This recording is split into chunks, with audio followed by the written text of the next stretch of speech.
Hello students, today we will learn about chapter 2 that is nutrition in animals part 3। हमने part 2 में पढ़ा था कि हर्बीवोरस और ग्रास ईटिंग एनिमल्स के अंदर डाइजेशन किस प्रकार होता है एंड उसके बाद हमने पढ़ा था डाइजेशन इन ह्यूमंस यानी इंसानों के अंदर या ह्यूमंस के अंदर डाइजेशन किस प्रकार होता है। तो हमने एलिमेंट्री कैनाल के बारे में पढ़ा था जो माउथ से शुरू होकर एनएस पे एंड होती है। उसके अंदर हमने बहुत सारे पार्ट्स पढ़े थे जैसे माउथ है, फिर स्टोमक है, माउथ है, food pipe, stomach, small intestine, large intestine, anus etcetera. ये सारे पार्ट्स हमने पढ़े थे एलिमेंट्री कैनाल के।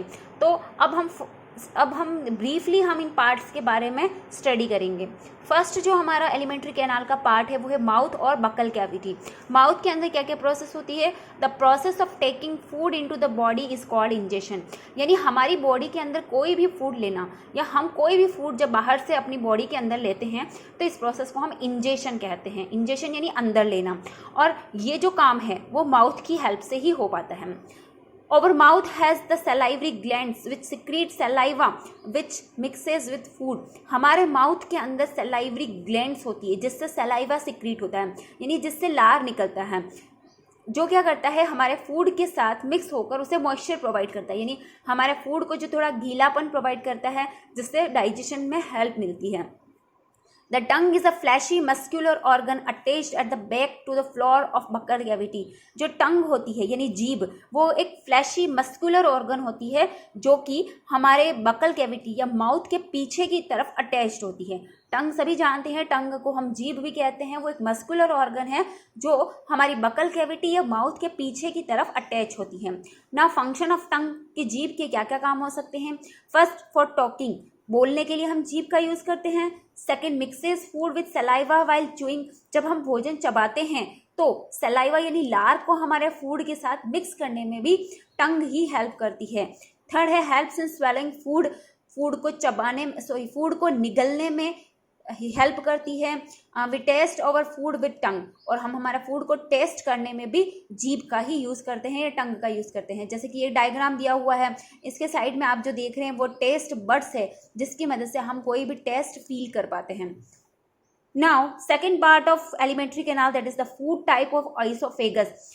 The food pipe runs along the neck and chest which passes food into the stomach. यानी फूड पाइप जो है वो हमारी नेक और चेस्ट से होती हुई गुजरती हुई फूड जो है वो हमारे स्टोमक के अंदर आता है।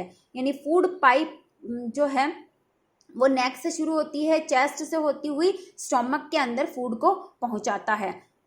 When food is not acceptable by stomach, it is vomited out। यानी जब भी हमारा स्टोमक किसी फूड को एक्सेप्ट नहीं कर पाता या स्वीकार नहीं कर पाता तो हमें वॉमिटेड होती है, वॉमिटिंग होती है, यानी हमें उल्टी हो जाती है। जब भी हमारा स्टोमक फूड को, लिए गए फूड को स्वीकार नहीं कर पाता या एक्सेप्ट नहीं कर पाता तो हमें वॉमिटिंग की प्रॉब्लम होती है। जैसे आप डायग्राम में देख रहे हैं, this is a structure of stomach.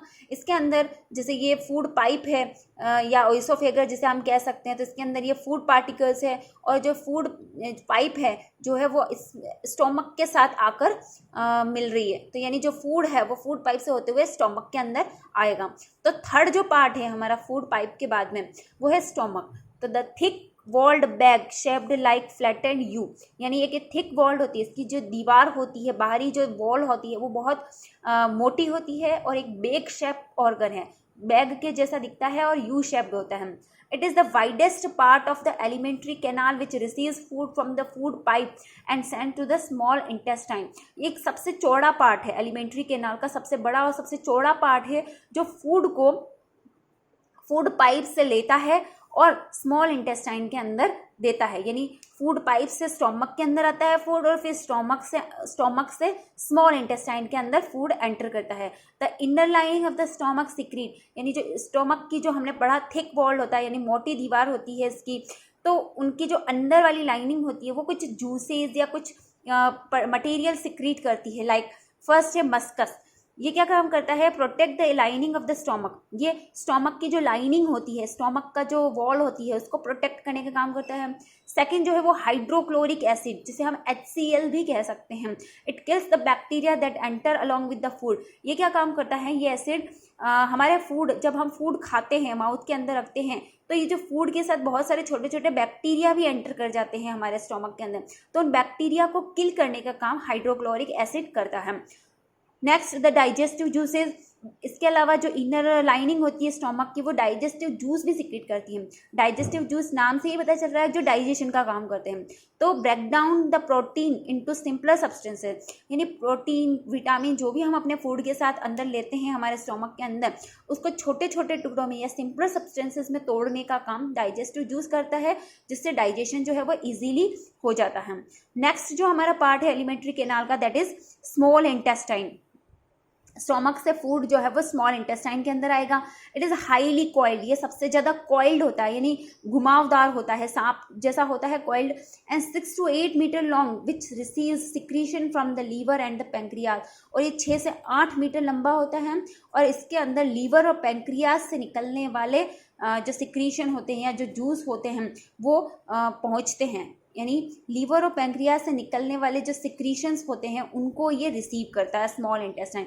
जैसा कि आपको डायग्राम में दिख रहा है, स्मॉल इंटेस्टाइन ये हाईली कॉइल्ड है और 6 to 8 मीटर लॉन्ग होता है, और इसके अंदर लीवर और पैंक्रियाज से निकलने वाले सिक्रीशन जो है वो पहुँचते हैं।